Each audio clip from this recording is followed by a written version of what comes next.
A graça e a paz a todos. Amém? Podem se sentar, meus irmãos.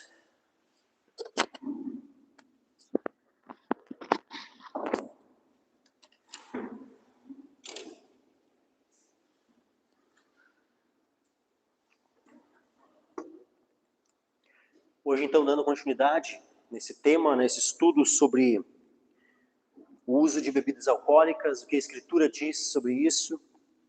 Semana passada, então, como já foi falado, nós abordamos todas as ocorrências do termo bebida forte nas Escrituras.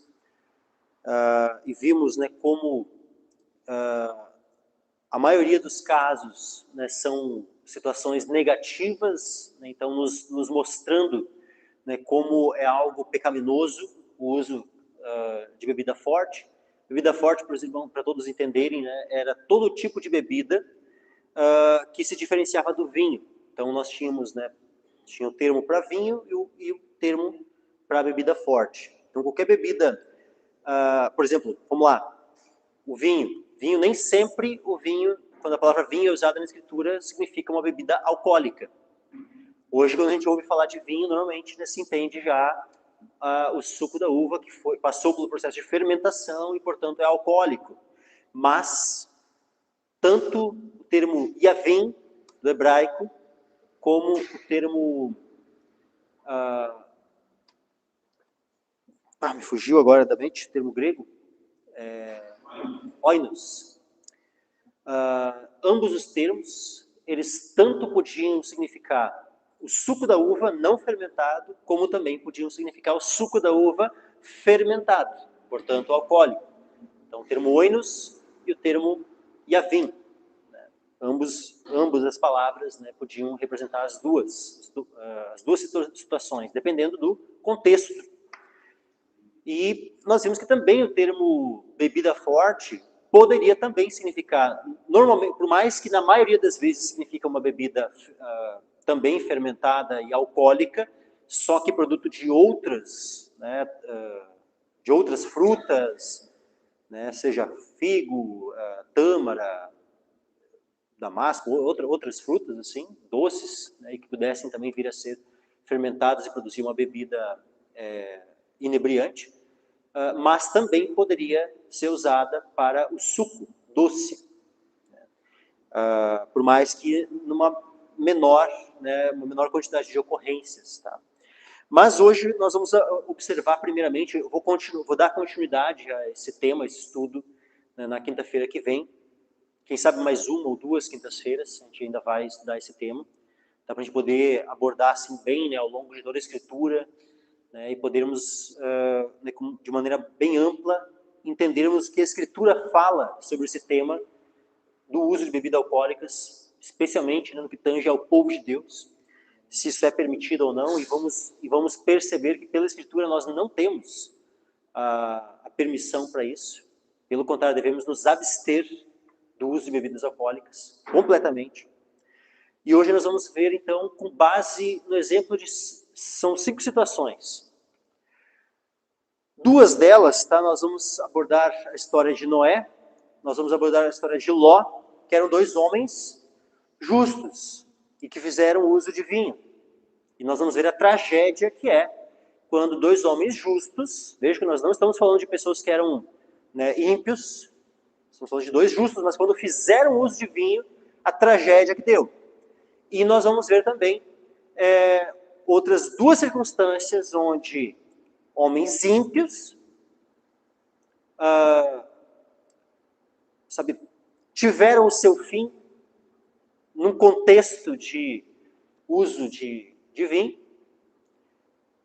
E também nós vamos ver um grupo de homens justos que tomaram a decisão obediente de se absterem de todo e qualquer tipo de bebida alcoólica e a bênção que eles tiveram em consequência disso.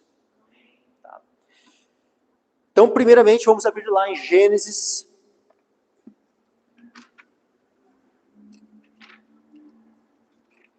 Gênesis capítulo 9.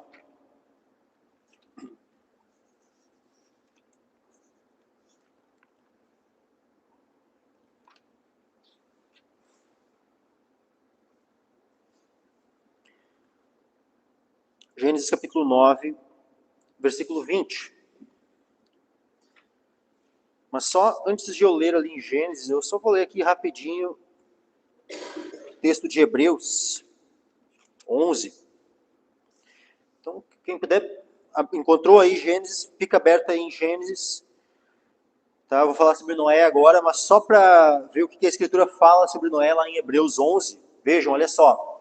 Pela fé, Noé, divinamente avisado das coisas que ainda não se viam, temeu, e para a salvação da sua família preparou a arca, pela qual condenou o mundo e foi feito herdeiro da justiça que é segundo a fé. Olha que coisa tremenda isso. Um homem que agradou a Deus pela fé. Ou seja, era um homem justo, mas justo não porque nunca pecou, mas justo porque foi justificado pela fé. Assim como todo aquele que é salvo. Todo aquele que é salvo é porque foi justificado pela fé. E Noé também foi. Tanto é que ele é chamado aqui herdeiro da justiça que é segundo a fé. E também é dito em 2 Pedro, 2 Pedro capítulo 2,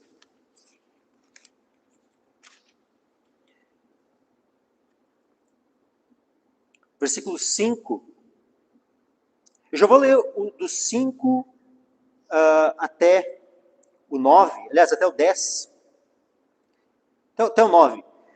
2 Pedro 2, do 5 ao 9, porque aqui já envolve, inclusive, já a situação de Ló. Tá? Porque daí depois eu não venho para o texto aqui de 2 Pedro, quando eu só dou continuidade lá em Gênesis 9 para Gênesis 18, né, e abordo daí a questão de, primeiramente, Noé e depois a questão de Ló. Então vejam aqui o que a Escritura diz. 2 Pedro capítulo 2, versículo 5 ao 9. E não perdoou ao mundo antigo, mas guardou a Noé, a oitava pessoa, o pregador da justiça, ao trazer o dilúvio sobre o mundo dos ímpios. E condenou a destruição à cidade de Sodoma e Gomorra, reduzindo-as a cinza, e pondo-as para exemplo aos que vivessem impiamente. E livrou o justo Ló. Veja que não é dito aqui apenas assim, livrou a Ló, porque ele era sobrinho de Abraão, então, né, Deus teve... Não, é dito aqui, livrou o justo Ló. Veja, o Novo Testamento falando que Ló era justo. Era o Novo Testamento aqui, palavras inspiradas pelo Espírito Santo. Foi Deus quem disse isso, foi o parecer de Deus sobre Ló. Isso que não era a opinião de Pedro sobre Ló. Isso era a posição, uma afirmação do próprio Deus sobre Ló. Ou seja, nós vemos que Ló era um homem justo. E justo em que sentido? Porque nunca pecou? Óbvio que não. Ló era justo, assim como Noé era justo, por causa da justiça que ele tinha pela fé. Assim como todos que são justos, né, porque são justificados pela fé. Então, e aqui diz assim, livrou o justo Ló, enfadado da vida dissoluta dos homens abomináveis. Então, os homens de Sodoma e Gomorra são chamados aqui de homens abomináveis. E Ló, que estava ali, convivia, né, vivia no meio deles, diz que ele estava enfadado, né, ou seja, cansado da vida dissoluta dos homens abomináveis. Versículo 8, porque este justo, olha só, novamente, repetindo, porque este justo, habitando entre eles, afligia todos os dias a sua alma justa. Só pela terceira vez é descrito aqui o Ló como um homem justo, que tinha uma alma justa, e que estava aflito por causa dos pecados que o circundavam. Porque esse justo habitando entre eles afligia todos os dias a sua alma justa, vendo e ouvindo sobre as suas obras injustas. Assim, sabe o Senhor livrar da tentação os piedosos e reservar os injustos para o dia do juízo, para serem castigados. E é muito interessante nós vermos, né, que esses dois homens, tanto Noé como Ló, são exemplos desse livramento. Vejam Noé, ele e a sua família são livres de um juízo que Deus estabeleceu sobre toda a terra. Deus decide terminar com aquele mundo Deus destrói o mundo com um dilúvio, mas salva uma família. A família de Noé. Noé, sua esposa, e os seus 3 filhos e as suas esposas. Cada um deles tinha quantas esposas? Quantas esposas Noé tinha? Uma. Quantas esposas cada um dos filhos tinha? Uma. É muito interessante que o padrão de Deus, desde o princípio, é o casamento de um homem com uma mulher.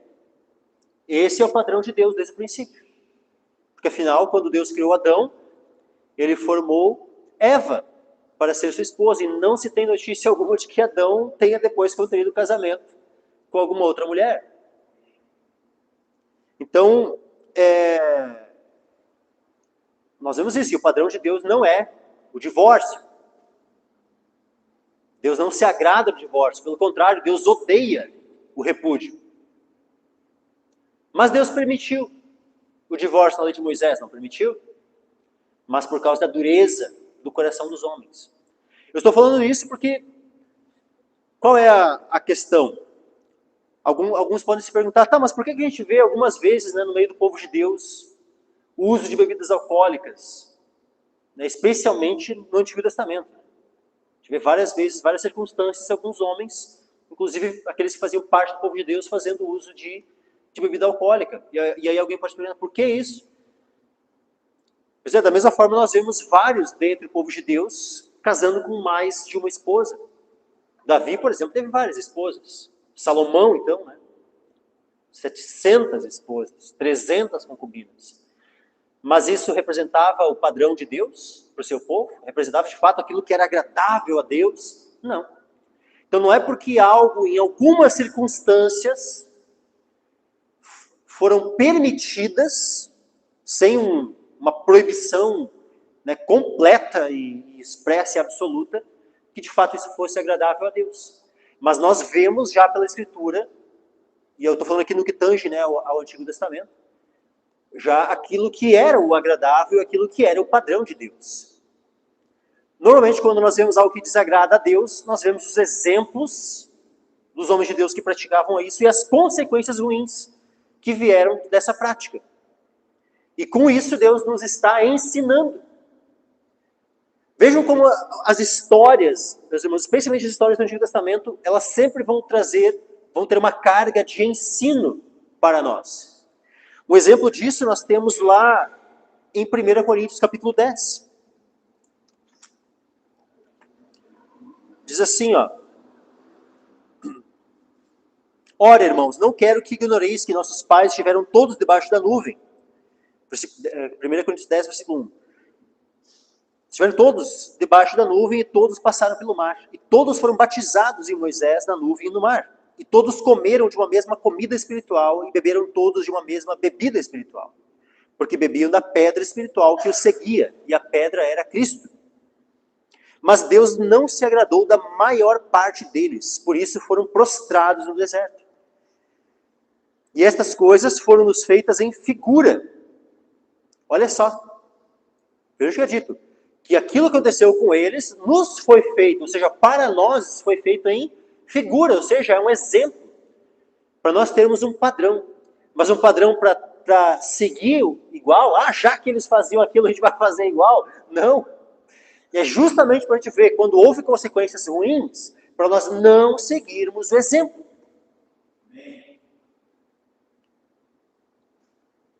Deus não se agradou da maior parte deles. Por isso foram prostrados no deserto. Olha as consequências. Então nós não devemos imitar aquilo que teve essas consequências tão terríveis. Aí diz assim, e estas coisas, versículo 7, não vos façais, pois, versículo 6. Estas coisas foram nos feitas em figura, para que não cobicemos as coisas más como eles cobiçaram. Não vos façais, pois, idólatras, como alguns deles, conforme está escrito. O povo assentou-se a comer e a beber, e levantou-se para folgar. E não forniquemos como alguns deles fornicaram, e caíram num dia 23.000. E não tentemos a Cristo, como alguns deles também tentaram, e pereceram pelas serpentes. Vejam, a quem que eles haviam tentado lá no deserto? A quem é que o texto está dizendo que eles tentaram no deserto? a Cristo. Eles tentaram a Cristo. Mas Cristo não vem só como homem. Sim, a partir de Maria. Ele é concebido no ventre de Maria. No que tange a carne, ele é concebido no ventre de Maria. Mas Cristo é o Criador dos céus e da terra. Antes que Abraão existisse, eu sou. Então, quem é que foi tentado no deserto pelo povo? Quem é que estava ali? Quem era, como o próprio texto diz ali, né? Todos eles beberam de uma mesma bebida espiritual, bebiam da pedra espiritual que os seguia, e a pedra era Cristo. E a quem eles tentaram no deserto? A Cristo. Eu só estou lendo aqui, né? Não tentemos a Cristo, como alguns deles também tentaram. E pereceram pelas serpentes. Não murmureis, como também alguns deles murmuraram. E pereceram pelo destruidor. Ora, todas estas coisas lhes sobrevieram como figuras. E estão escritas para aviso nosso, para quem já são chegados os fins dos séculos. Vejam, tudo que foi escrito lá, foi escrito para aviso de quem? Nosso. Para aviso nosso. Para quem já são chegados os fins dos séculos. Romanos 15, também vai nos dar o norte, né? Versículo 4. Romanos 15, versículo 4. Porque tudo o que dantes foi escrito, para nosso ensino foi escrito. Para que pela paciência e consolação das Escrituras tenhamos esperança. Então, tudo que está escrito é por nosso ensino. Então, nós vamos ver agora aqui, então, Gênesis capítulo 9, versículo 20. Um desses trechos da Escritura tremendos para o nosso ensino. Especialmente no que tange ao uso do vinho, que é o que nós vamos começar a abordar a partir de hoje, né, e mais uma ou duas quintas-feiras ainda. Diz assim: começou Noé a ser lavrador da terra e plantou uma vinha.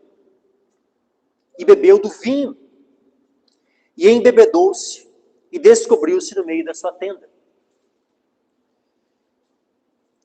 Então, Noé plantou uma vinha. Havia problema em plantar a vinha? Nenhum problema. Só que ao plantar da vinha, ele colheu as uvas, fez vinho, deixou esse vinho fermentar, é óbvio, né? Porque afinal, quando ele bebeu, ele se embriagou. Então, o que ele bebeu foi vinho alcoólico mesmo. E é interessante que nós temos aqui a primeira menção de vinho nas Escrituras. A primeira vez que nós vemos na Escritura alguém fazendo uso de vinho alcoólico. Se tivesse sido feito uso de vinho antes, nós não temos como saber, porque não nos é informado pela Escritura, se antes do dilúvio, né, havia vinho alcoólico, vinho fermentado. Né, nós não temos como confirmar isso, porque a Escritura não faz essa afirmação. Então, onde a Escritura se cala, nós também nos calamos. Mas agora, após Noé ter sido liberto da condenação que veio sobre o mundo, após Noé ter sido livre, né, da morte por meio do dilúvio, ele e sua família, quando ele sai da arca, ele planta uma vinha. E veja, basicamente a primeira coisa que é descrita Noé fazendo, depois que o justo Noé sai, é ele plantar uma vinha e beber do vinho e se embriagar. Para ver como, sabe, nenhum daqueles são salvos pela fé, são salvos pelo mérito próprio. Infelizmente, todos nós pecamos. Somente Cristo é o único que tem mérito. Os méritos da nossa salvação são todos dele.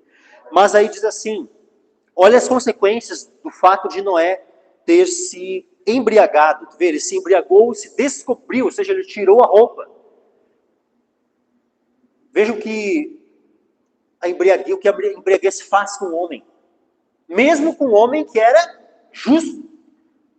Noé não era um homem ímpio, mas acabou bebendo. Não sei se ele tinha conhecimento que aquilo poderia levá-lo à embriaguez, né? Como ele de repente foi tomando, gostou e tal, e daqui a pouco já... Não sei se ele conhecia os efeitos, mas infelizmente, conhecendo ou não, os efeitos do uso do álcool já se mostram aqui na primeira ocorrência que aparece na Escritura como terríveis. Um homem que era justo, um homem que servia a Deus, o único que foi livre, ele e sua família, de todo o resto do mundo. Então vejam que como nós, como crentes, assim como Noé era crente no Senhor, devemos tomar cuidado e não errar no que tange ao uso de bebida alcoólica. Diz assim, ó, versículo 22, e viu o cão, o pai de Canaã, a nudez do seu pai, e fê-lo saber a ambos seus irmãos no lado de fora. Então tomaram Sem e Jafé uma capa e puseram-na sobre ambos os seus ombros. E indo virados para trás, cobriram a nudez do seu pai. E os seus rostos estavam virados, de maneira que não viram a nudez do seu pai. E despertou Noé do seu vinho, e soube o que seu filho menor lhe fizera. E disse, maldito seja Canaã, servo do servo seja aos seus irmãos. E disse, bendito seja o Senhor, Deus de Sem, e seja-lhe Canaã por servo. Alargue Deus a Jafé e habite nas tendas de Sem, e seja-lhe Canaã por servo. E viveu Noé depois do dilúvio 350 anos, e foram todos os dias de Noé 950 anos, e morreu. Então que coisa, sabe? Triste isso. É óbvio que cada um é responsável pelo seu pecado. Noé por ter se embriagado. Mas o seu filho e o seu neto, eles não, óbvio que não precisavam ter sido amaldiçoados se tivessem todos agido prudentemente, de maneira justa, assim como, por exemplo, Sem e Jafé, né, que quando souberam que seu pai estava nu dentro da tenda, foram lá cobrir de costas para não contemplar a nudez do pai. Se o cão, se Canaã, porque Canaã é quem foi amaldiçoado, não foi o cão que foi amaldiçoado, foi Canaã. Não é descrito aqui o que Canaã fez. Mas, para Noé ter amaldiçoado Canaã ao invés de cão, provavelmente alguma coisa Canaã fez. Por mais que não está descrito, mas é uma consequência óbvia, uma vez que nós vemos que apenas ele foi amaldiçoado, sendo que cão tinha outros filhos. Canaã não era o único filho de cão. E não é amaldiçoado cão e nem os outros filhos de cão, apenas Canaã. Então, por mais que o texto não descreve o que Canaã fez, só diz, viu cão, o pai de Canaã, né, a nudez de seu pai, e fê-lo saber a ambos seus irmãos lá de fora. É possível que Canaã tivesse também, né, cometido, quem sabe ampliado, né, as consequências do pecado do pai dele, cão. É algo que dá para inferir, né, a respeito do fato de ele, né, Canaã, ter sido amaldiçoado e não apenas cão. E não simplesmente, né, o pai dele, cão. Né, nem é mencionada a maldição sobre cão, apenas sobre Canaã. Versículo 25, maldito seja Canaã. Mas, independente disso, se Noé não tivesse se embriagado, ele não teria dado vazão, não teria dado ocasião para o pecado do seu filho e, quem sabe, do seu neto.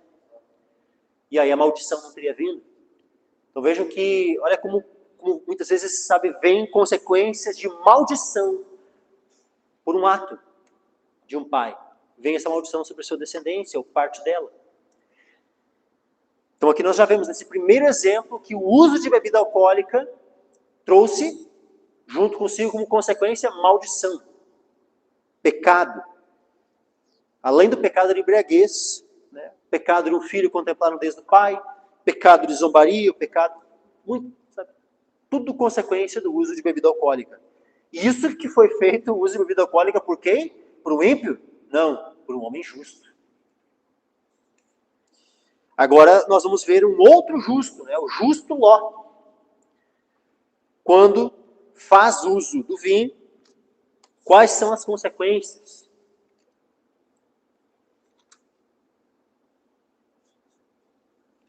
Gênesis capítulo 18. Perdão. Gênesis 19.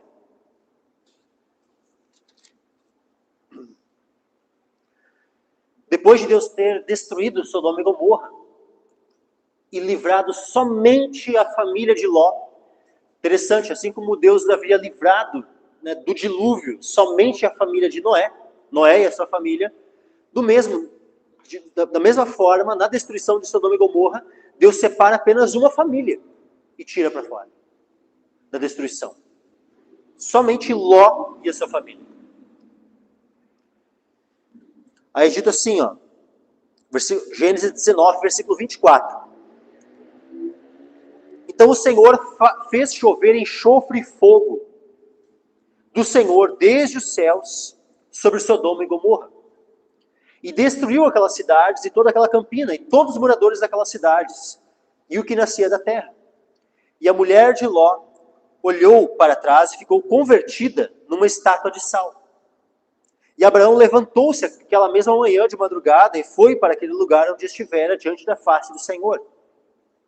E olhou para Sodoma e Gomorra e para toda a terra da campina, e viu, e eis que a fumaça da terra subia como a fumaça de uma fornalha. E aconteceu que, destruindo Deus as cidades da campina, lembrou-se Deus de Abraão, e tirou a Ló do meio da destruição, derrubando aquelas cidades em que Ló habitara. E subiu Ló de Zoar, e habitou no monte, e as suas 2 filhas com ele, porque temia habitar em Zoar. E habitou numa caverna, ele e as suas 2 filhas. Então, a primogênita disse à menor: nosso pai já é velho, e não há homem na terra que entre a nós, segundo o costume de toda a terra. Vem, demos de beber vinho a nosso pai, e deitemo-nos com ele, para que em vida conservemos a descendência de nosso pai. E deram de beber vinho a seu pai naquela noite. E veio a primogênita, e deitou-se com seu pai. E não sentiu ele quando ela se deitou, nem quando se levantou. E sucedeu no outro dia que a primogênita disse à menor: vês aqui, eu já ontem à noite me deitei com meu pai. Demos-lhe de beber vinho também esta noite, e então, entra tu, deita-te com ele, para que em vida conservemos a descendência de nosso pai. E deram de beber vinho a seu pai, também naquela noite. E levantou-se a menor e deitou-se com ele, e não sentiu ele quando ela se deitou, nem quando se levantou. E conceberam as 2 filhas de Ló de seu pai. E a primogênita deu à luz um filho e chamou seu nome Moabe. Este é o pai dos Moabitas até o dia de hoje. E a menor também deu à luz um filho e chamou seu nome Ben-Ami. Este é o pai dos filhos de Amon até o dia de hoje. Então vejam, meus irmãos, aqui as consequências do uso do vinho, que são mais terríveis ainda do que quando Noé usou vinho. Lá veio maldição sobre a família, lá veio o pecado dos filhos, teve bastante consequência ruim. Mas olha isso, meus irmãos. Incesto. Claramente nós vemos que se Ló estivesse lúcido, se Ló estivesse sóbrio, é óbvio que ele não teria se deitado com as suas filhas. O texto deixa bem claro que isso somente aconteceu porque ele estava completamente embriagado. E olha como o homem perde a noção das coisas. Noé, o justo Noé, quando está ali embriagado pelo uso do vinho, vai lá, tira a roupa, fica completamente nu dentro da sua tenda. Sem noção das coisas. Perde o tino, perde o juízo. Faz coisas que sóbrio jamais nem pensaria em fazer. E aqui o Ló, será que o Ló imaginava? Será que o Ló nutria, né, um desejo de se deitar com as suas filhas? Eu creio que não, meus irmãos. O justo Ló que se ofendia, que se afligia com a maldade que estava à sua volta, com certeza, se dissessem para ele, se sugerissem para ele que ele iria vir a ter filhos com as suas filhas, ele iria repugnar esse tipo de sugestão. Mas olha o que um homem faz quando chega num estado de embriaguez. Olha o que um homem faz em consequência do uso do vinho. Olha a que ponto um homem chega a se rebaixar e a agir de maneira completamente louca, perversa, por causa que perde completamente o discernimento por causa do uso da bebida.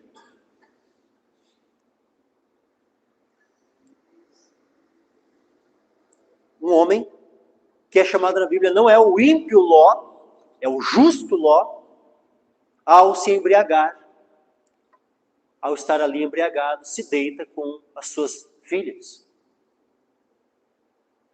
E elas concebem do seu próprio pai. Uma das histórias mais tenebrosas, né, que nós temos das Escrituras,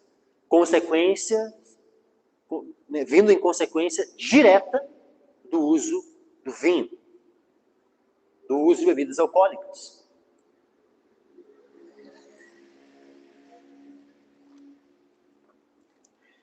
Agora nós vamos ver a terceira ocorrência. Nós vimos aqui 2 homens justos, mas que ao fazer uso do vinho, nós já vimos aqui as consequências terríveis que as Escrituras nos apresentam, que vieram por causa do uso da bebida alcoólica. Agora nós vamos ver 2 homens ímpios, né, que beberam. Primeiro, segundo Samuel, capítulo 13. Segundo livro de Samuel, capítulo 13.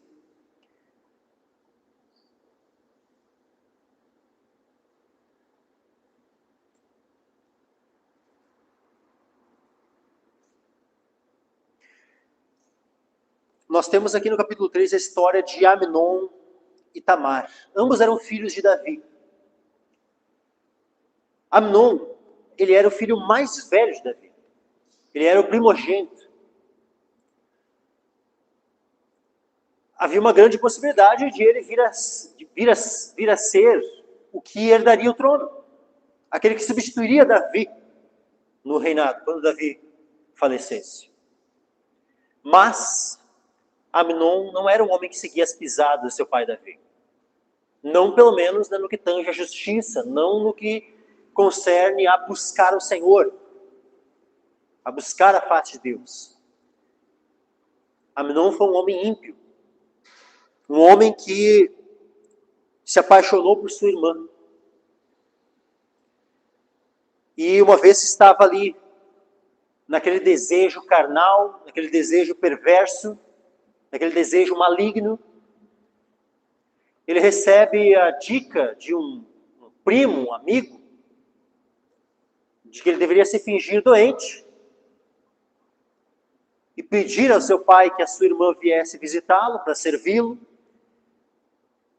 E dessa forma, né, propor ali e vir a pecar, ter relações com a sua irmã. E aí ele coloca em prática esse plano maligno, esse plano diabólico.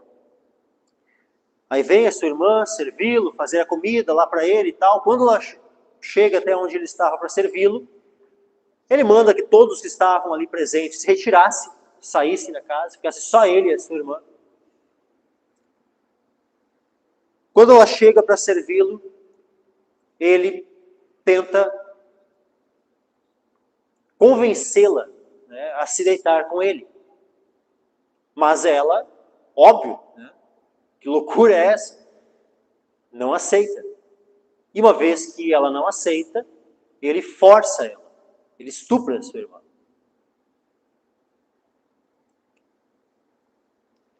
E aí depois disso, manda ela embora. Ela rasga suas vestes, vai chorando. E aí o irmão dela, porque Amnon, ele era irmão, no sentido de ele era meio irmão. Ela era filha de Davi, ele também, mas a mãe de Tamar e a mãe de Amnon eram mães diferentes. Então ela era meia irmã dele. Só que Tamar tinha um irmão que era tanto irmão dela por parte de pai, Davi, que é Absalão, né? Absalão era irmão de Tamar tanto por parte de Davi, o pai, como também por parte de mãe.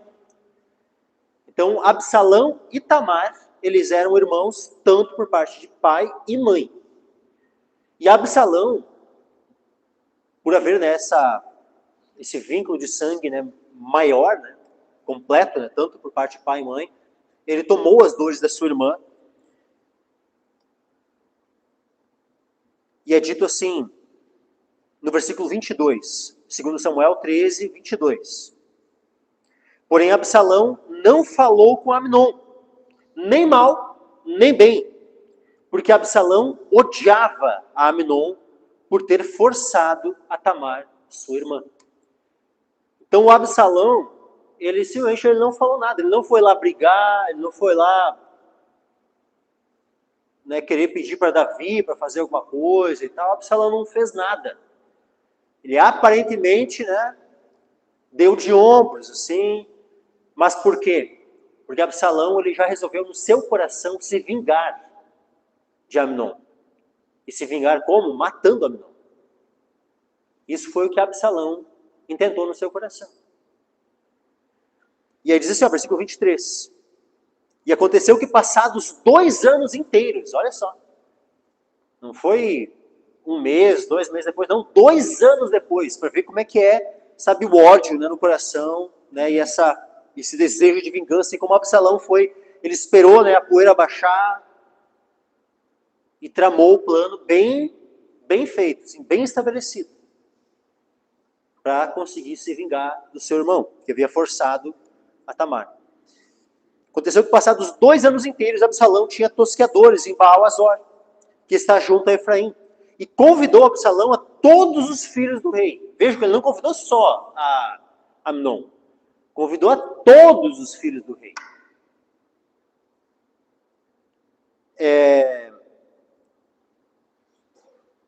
E foi Absalão ao rei e disse: eis que teu servo tem tosqueadores. Peço que o rei e os seus servos venham com o teu servo. O rei, porém, disse a Absalão: não, filho meu, não vamos todos juntos, para não te sermos pesados. E instou com ele, porém não quis, mas o abençoou. Então disse a Absalão: quando não, deixa ir conosco Amnon, meu irmão. Porém o rei disse: para que iria contigo? E instando Absalão com ele, deixou ir com ele a Amnon e a todos os filhos do rei. E Absalão deu ordem aos seus servos, dizendo: tomai sentido. Olha só, Absalão deu uma ordem aos seus servos, os servos dele, Absalão.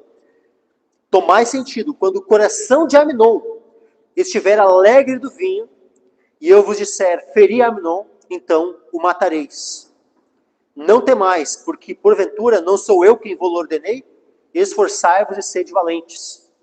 E os servos de Absalão fizeram a Amnon como Absalão lhe havia ordenado. Então todos os filhos do rei se levantaram e montaram, cada um no seu mulo, e fugiram. E aconteceu que, estando eles ainda no caminho, chegou a nova a Davi, dizendo: Absalão feriu a todos os filhos do rei, e nenhum deles ficou. Então o rei se levantou e rasgou as suas vestes, e se lançou por terra. Da mesma maneira, todos os seus servos estavam com vestes rotas. Mas Jonadab, veja, Jonadab era aquele mesmo que deu a dica para Amnon. Quando Amnon vai lá e força Tamar e tal, aquele negócio de se fingir doente e tal, quem deu toda essa... Ou seja, quem instigou toda essa trama foi o Jonadab aqui.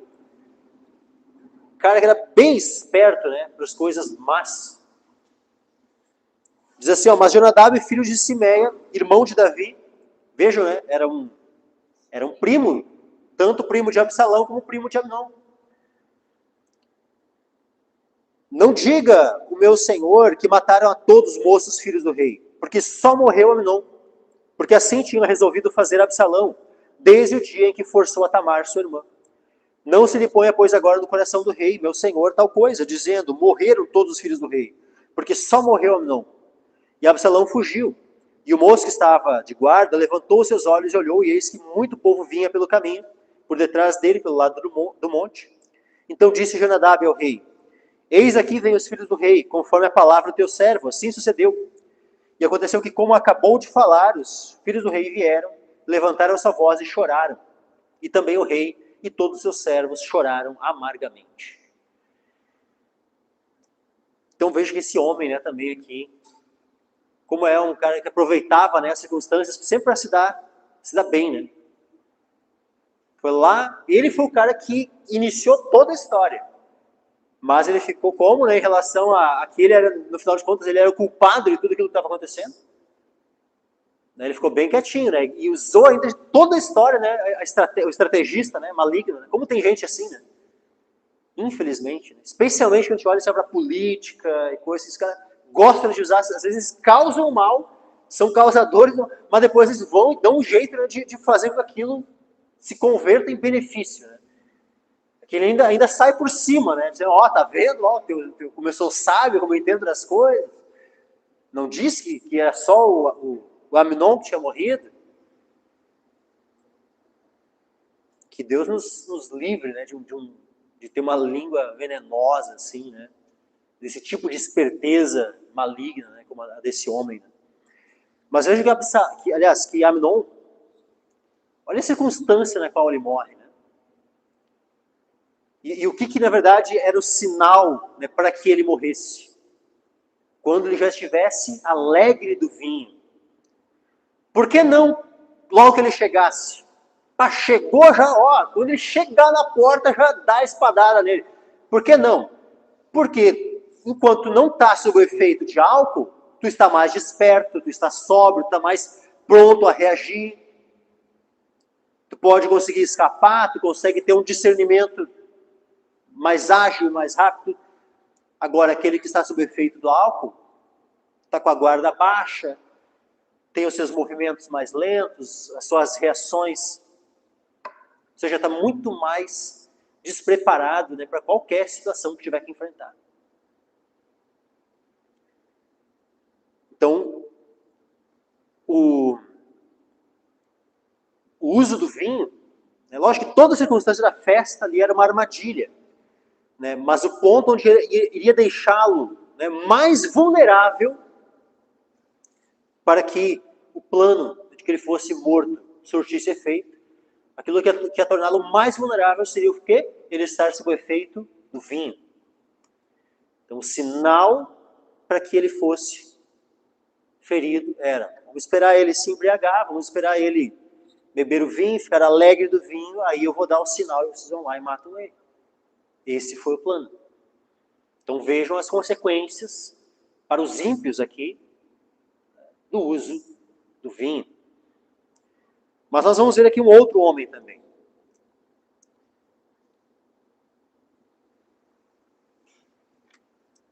Primeiro Samuel,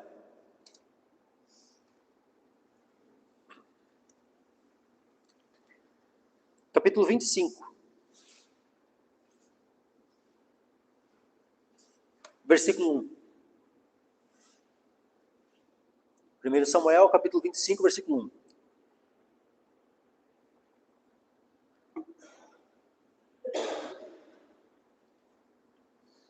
E faleceu Samuel, e todo Israel se ajuntou e o prantearam, e o sepultaram na sua casa em Ramá. E Davi se levantou e desceu ao deserto de Parã. E havia um homem em Maom que tinha suas possessões no Carmelo, e era este homem muito poderoso. E tinha 3.000 ovelhas e 1.000 cabras. E estavam tosqueando as suas ovelhas no Carmelo. E era o nome deste homem Nabal. E o nome de sua mulher Abigail. E era mulher de bom entendimento e formosa. Porém o homem era duro e maligno nas obras. E era da casa de Caleb. Olha que coisa triste, né? Ele era descendente de um homem, um exemplo, né? Um homem que nós acabamos na última reunião de homens, estudar sobre ele. Caleb, um homem de fé, né? Um homem que perseverou em seguir ao Senhor, em servir ao Senhor, mas que infelizmente, né, um dos seus descendentes era um homem ímpio. Um homem que é dito, né? Um homem duro, um homem maligno nas obras. Claramente nós vemos aqui que não era um homem justo, era um homem ímpio. Assim como Amnon. Aí é dito assim, Amnon, que era filho de quem? Filho de Davi, né? O homem segundo o coração de Deus. Né? Então, infelizmente, muitas vezes, os filhos, os netos, né, não herdam naturalmente, né, aquela busca, aquele anseio, aquele amor, né, pelo Senhor, né, que os pais, avós, bisavós tiveram.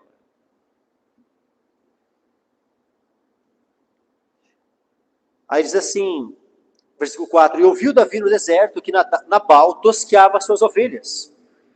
E enviou Davi 10 moços, e disse aos moços, subi ao Carmelo, Indo a Nabal, perguntai em meu nome, como está? E assim direis àquele próspero, paz tenhas, e que a tua casa tenha paz, e tudo que tens tenha paz. Então, olha só que tremendo, sabe, a palavra de Davi, né, para ele. Aí ele diz, agora, pois, tenho ouvido que tens tosqueadores. Ora, os pastores que tens estiveram conosco. Agravo nenhum lhes fizemos, nem coisa alguma lhes faltou, todos os dias que estiveram no Carmelo. Ou seja, o que dá a entender, né, que houve uma ajuda da parte de Davi para com os pastores de Nabal. Ele disse, nada lhes faltou, né, todos os dias que estiveram no Carmelo. Pergunta aos teus moços, e eles te dirão. Estes moços, pois, achem graça em teus olhos, pois que viemos em boa ocasião. Ou seja, eles não vieram no momento onde, né, já estava muito longe da colheita, muito longe, né, da tosquia da época, né, não vieram bem no momento propício, sabe, um momento onde era um momento de maior abundância.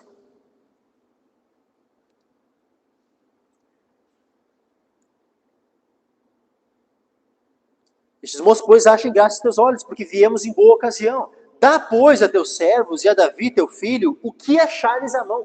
Veja que ele nem pede assim, uma quantidade específica. Ele pede alguma coisa, o que achares à mão, ou seja, quiser dar sobra aí, né, mas alguma coisa, sabe, alguma ajuda. O que achares à mão. Chegando, pois, os moços de Davi, falando a Nabal todas aquelas palavras em nome de Davi, se calaram. E Nabal respondeu aos criados de Davi e disse, quem é Davi? Quem é o filho de Jessé? Muitos servos há hoje que fogem ao seu senhor. Tomaria eu, pois, o meu pão e a minha água e a carne das minhas reses, que degolei para os meus tosqueadores, e o daria a homens que eu não sei de onde vêm? Então os moços de Davi puseram-se a caminho e voltaram, e chegando-lhe, anunciaram tudo conforme a todas essas palavras. Por isso disse Davi aos seus homens, cada um cinja a sua espada. E cada um cingiu a sua espada, e cingiu também Davi a sua. E subiram após Davi uns 400 homens, e 200 ficaram com a bagagem. Porém um dentre os moços anunciou a Abigail, mulher de Nabal, dizendo, eis que Davi enviou mensageiros desde o deserto, a saudar o nosso amo. Porém ele os destratou. Todavia aqueles homens têm nos sido muito bons, e nunca fomos agravados por eles, e nada nos faltou em todos os dias que convivemos com eles, quando estavam no campo. De muro em redor nos serviram, assim de dia como de noite, todos os dias que andamos com eles, apacentando as ovelhas. Considera, pois, agora, e vê o que há de fazer, porque o mal já está de todo determinado contra o nosso amo, e contra toda a sua casa. Ele é um homem vil, que não há quem ele possa falar. Olha só, mais uma descrição terrível, né, a respeito dele, um homem vil. Não há quem ele possa falar. Seja alguém que não aceita repreensão, que não aceita ser corrigido. Um homem difícil de trato. Né, um homem duro. Que Deus nos livre, né, de seguirmos o exemplo de Nabal. Em todos os aspectos. Né, que nada dessas características de Nabal sejam características nossas. Nada. Nada mesmo, inclusive aquilo que nós vamos ler agora na sequência. Especialmente, né, que nós vamos ler agora na sequência. Então Abigail se apressou, tomou 200 pães e 2 odres de vinho, e 5 ovelhas guisadas, e 5 medidas de trigo tostado, e 100 cachos de passas, e 200 pastas de figos passados, e os pôs sobre jumentos. E disse aos seus moços, ide adiante de mim, eis que vos seguirei de perto. O que, porém, não declarou a seu marido Nabal. E sucedeu que, andando ela montada no jumento, desceu pelo encoberto do monte. E eis que Davi e os seus homens lhe vinham ao encontro, e ela encontrou-se com eles. E disse Davi, na verdade que em vão tenho guardado tudo quanto este tem no deserto, e nada lhe faltou de tudo quanto tem, e ele me pagou mal por bem. Assim faça Deus aos inimigos de Davi, e outro tanto, se eu deixar até amanhã de tudo que tem, até mesmo um menino? Vendo, pois, Abigail a Davi, apressou-se e desceu do jumento. E prostrou-se sobre o seu rosto diante de Davi e se inclinou à terra. E lançou-se a seus pés. E disse: Ah, Senhor meu, minha seja a transgressão. Deixa, pois, falar a tua serva aos teus ouvidos, e ouve as palavras da tua serva. Meu Senhor, agora não faça este homem vil, a saber, Nabal, impressão no seu coração, porque tal é ele, qual é o seu nome. Nabal é o seu nome, e a loucura está com ele. E eu, tua serva, não vi os moços de meu senhor que enviaste. Agora, pois, meu senhor, vive o Senhor, e vive a tua alma, que o Senhor te impediu de vires com sangue, e de que a tua mão te salvasse. E agora, tais quais Nabal sejam os teus inimigos, e os que procuram mal contra o meu senhor. E agora este é o presente que trouxe a tua serva, a meu senhor. Seja dado aos moços que seguem ao meu senhor. Perdoa, pois, a tua serva esta transgressão, porque certamente fará o Senhor casa firme, meu senhor. Porque meu senhor guerreia as guerras do Senhor, e não se tem achado mal em ti por todos os teus dias. E levantando-se algum homem para te perseguir, e para procurar a tua morte, contudo a vida de meu senhor será atada no feixe dos que vivem com o Senhor teu Deus. Porém a vida de teus inimigos ele arrojará ao longe, como do meio do côncavo de uma funda. E há de ser que usando o Senhor com meu Senhor, conforme a todo o bem que já tem falado de ti, e te houver estabelecido príncipe sobre Israel, então meu Senhor não te será por tropeço, nem por pesar no coração, o sangue que sem causa derramaste, nem tampouco por ter se vingado o meu Senhor a si mesmo. E quando o Senhor fizer bem a meu Senhor, lembra-te então da tua serva. Então Davi disse a Abigail: Bendito o Senhor Deus de Israel, que hoje te enviou ao meu encontro, e bendito teu conselho, e bendita tu, que hoje me impediste de derramar sangue, e de vingar pela minha própria mão, e de vingar-me pela minha própria mão. Porque, na verdade, vive o Senhor Deus de Israel, que me impediu de que fizesse mal, que se tu não te apressaras e não me vieras ao encontro, não ficaria a Nabal até a luz da manhã, nem mesmo um menino. Então Davi tomou de sua mão o que tinha trazido e lhe disse: Sobe em paz à tua casa. Vês aqui que tenho dado ouvidos à tua voz e tenho aceitado a tua face. E vindo Abigail a Nabal, olha só, eis que tinha em sua casa um banquete, como um banquete de rei. E o coração de Nabal estava alegre nele, e ele já muito embriagado, pelo que ele não lhe deu a entender, pelo que ela não lhe deu a entender coisa alguma, pequena nem grande, até a luz da manhã. Sucedeu, pois, que pela manhã, estando Nabal já livre do vinho, sua mulher lhe deu a entender aquelas coisas, e se amorteceu o seu coração, e ficou ele como pedra. E aconteceu que, passados quase 10 dias, feriu o Senhor a Nabal, e este morreu. Então, olha só como estava ali Nabal. Era um homem ímpio, um homem que respondia duramente, um homem que recebe aqueles homens de Davi e os manda embora, né, de mão abanando, e ainda ultraja a Davi. E simplesmente o que ele pega e faz, ele vira as costas, vai lá, prepara um banquete para ele e vai encher a cara de vinho. É assim que age um ímpio. No mesmo momento onde ele estava se embriagando, era o momento que, caso a esposa dele não tivesse ido lá para aplacar a Davi, para apaziguar a situação, caso a esposa sábia dele não tivesse ido ao encontro de Davi, no mesmo momento onde ele estaria se embriagando, era o momento onde a espada ia cortar o pescoço dele.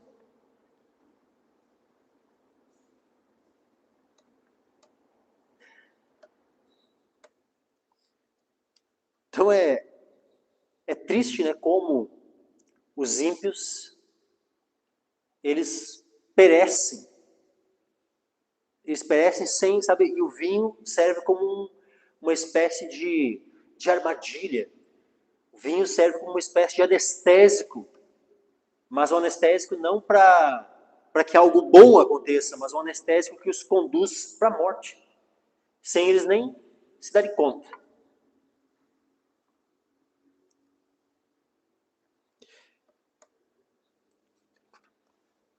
Aqui nós tivemos, né, dois exemplos de ímpios, né, fazendo uso do vinho. Mas agora, para nós finalizarmos hoje o estudo, nós vamos ver justos e o exemplo deles em relação ao se abster, né, o exemplo de bênção que há quando há uma decisão em se abster do vinho. Jeremias capítulo 35, versículo 1 em diante.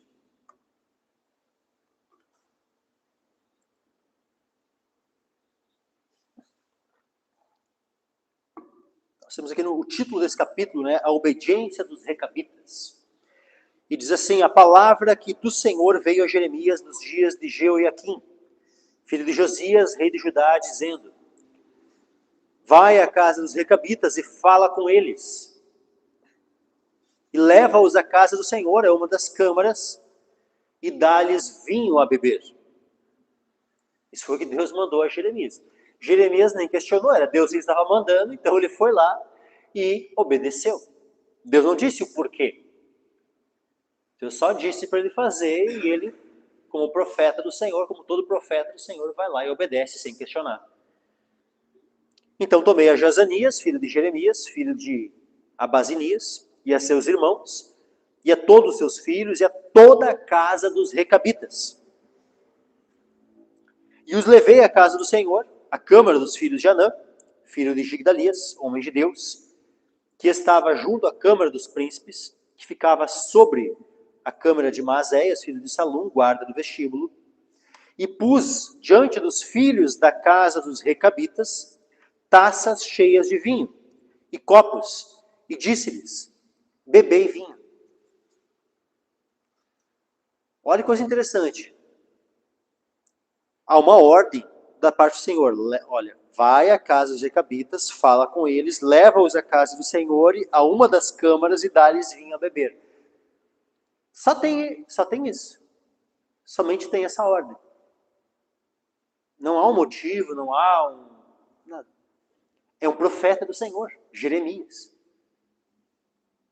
E onde é que está ocorrendo isso? Na casa do Senhor.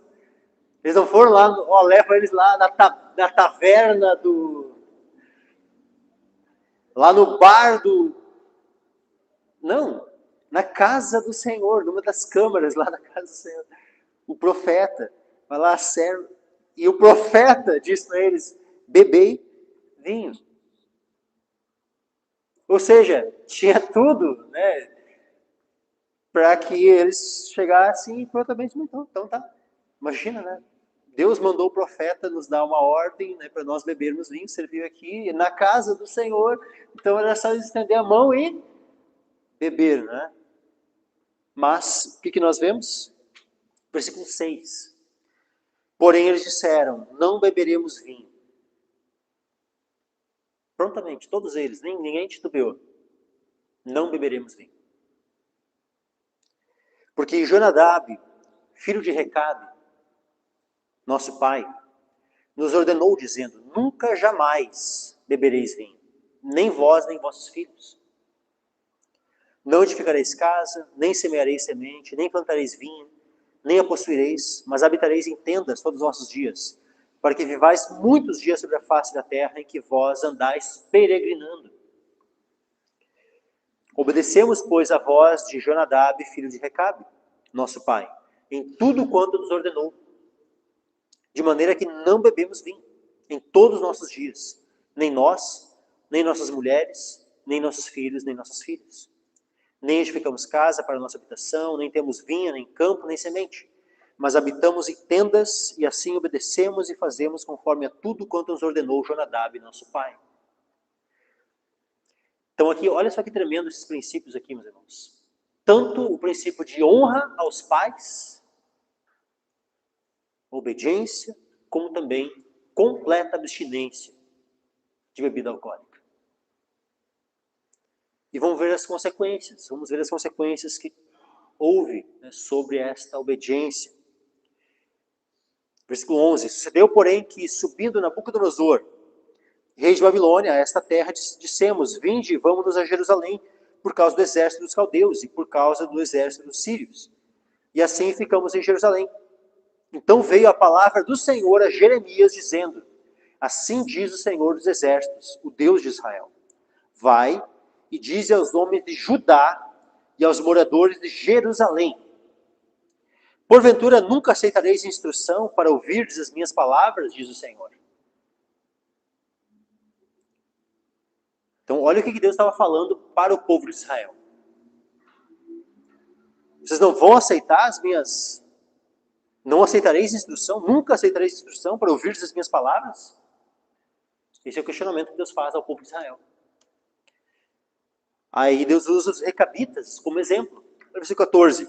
As palavras de Jonadab, filho de Recabe, que ordenou a seus filhos que não bebessem vinho, foram guardadas, pois não beberam até esse dia. Antes obedeceram o mandamento de seu pai.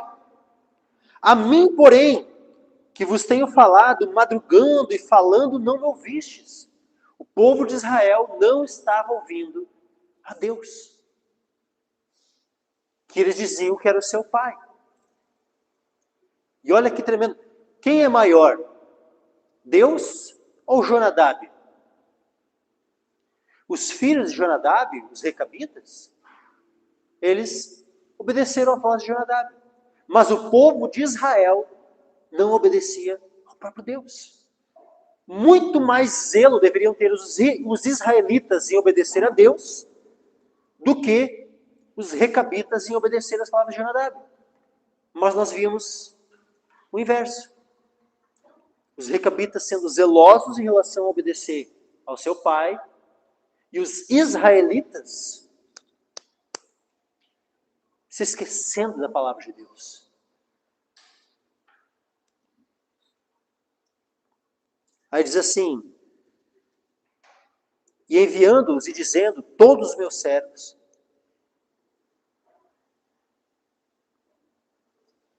os profetas, madrugando e enviando-os e dizendo, convertei-vos agora, cada um do seu mau caminho, e fazei boas as vossas ações, e não sigais a outros deuses para servi-los. E assim ficareis na terra que vos dei a vós e a vossos pais. Porém não inclinastes o vosso ouvido, nem me obedecestes a mim. Visto que os filhos de Jonadab, filho de Recabe, guardaram o mandamento de seu pai, que ele lhes ordenou, mas este povo não me obedeceu. Por isso assim diz o Senhor dos Exércitos, o Deus de Israel: eis que trarei sobre Judá e sobre todos os moradores de Jerusalém todo o mal que falei contra eles, pois lhes tenho falado e não ouviram. Clamei a eles e não responderam. Então o povo de Israel ia receber o juízo da parte de Deus, porque não obedeceram a ele.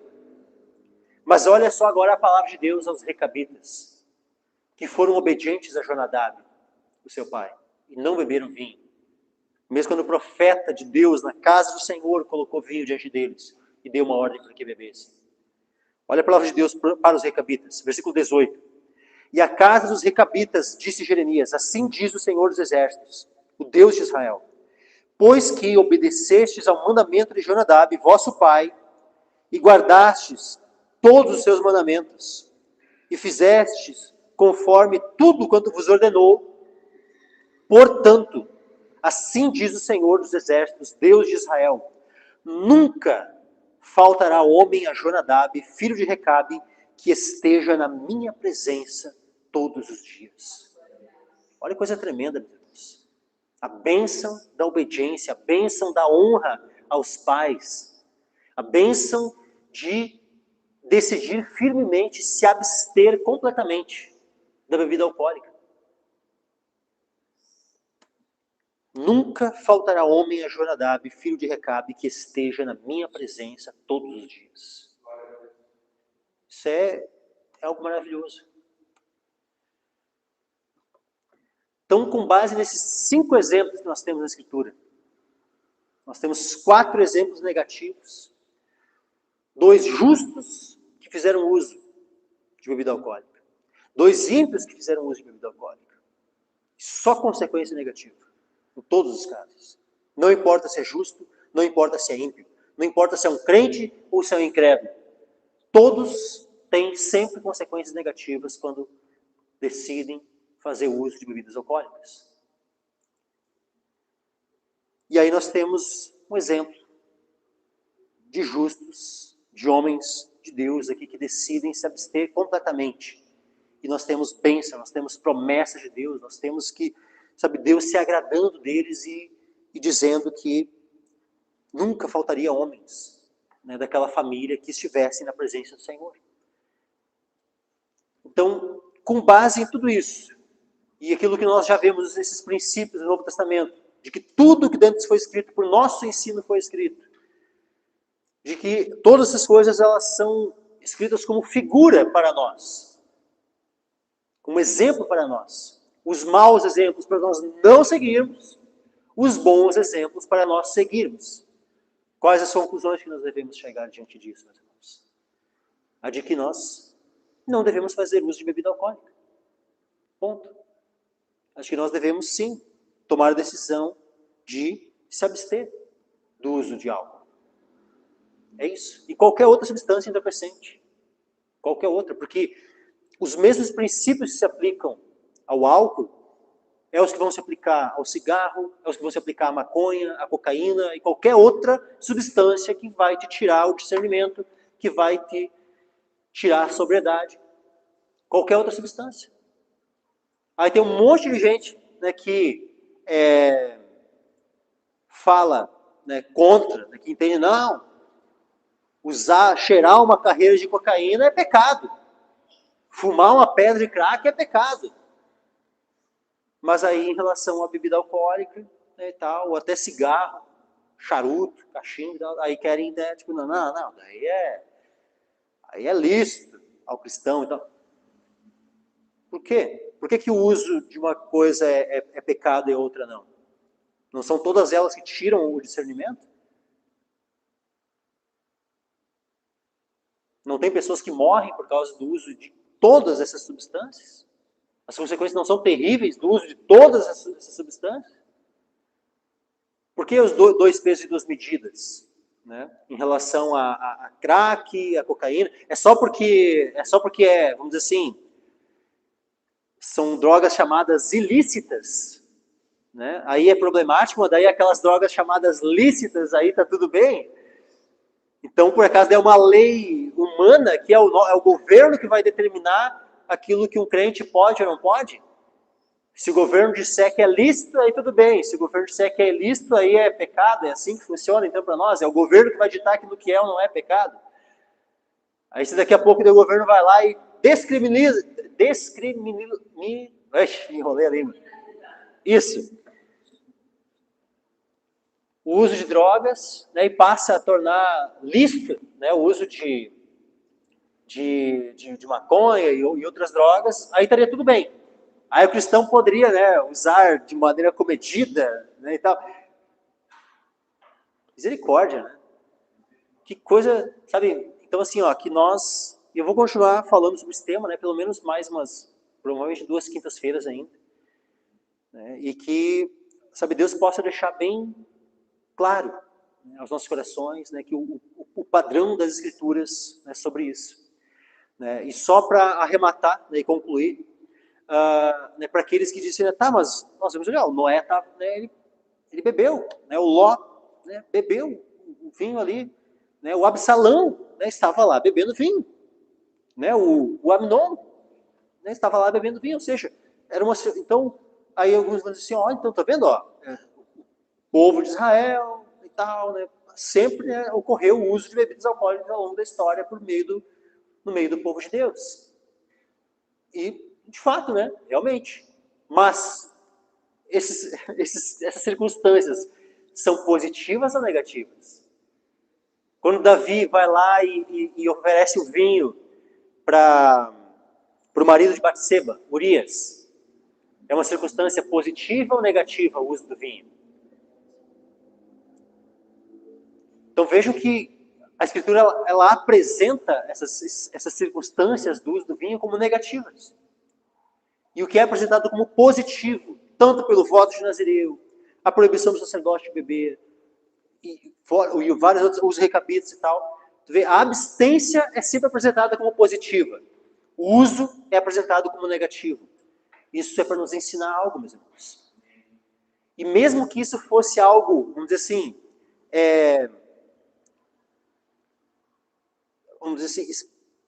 vamos usar uma palavra aqui, um termo, né, socialmente aceito, né, mesmo que em Israel isso acontecesse, isso não significa que fosse algo agradável a Deus.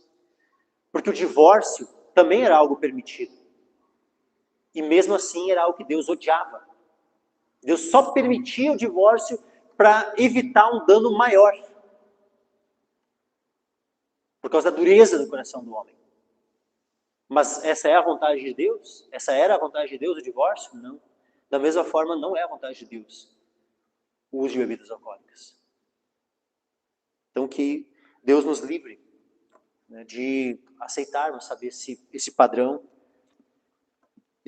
que pode conduzir qualquer crente, né, ao pecado, à embriaguez, como foi lido, né, no início, onde é dito que os bêbados não entrarão no reino de Deus.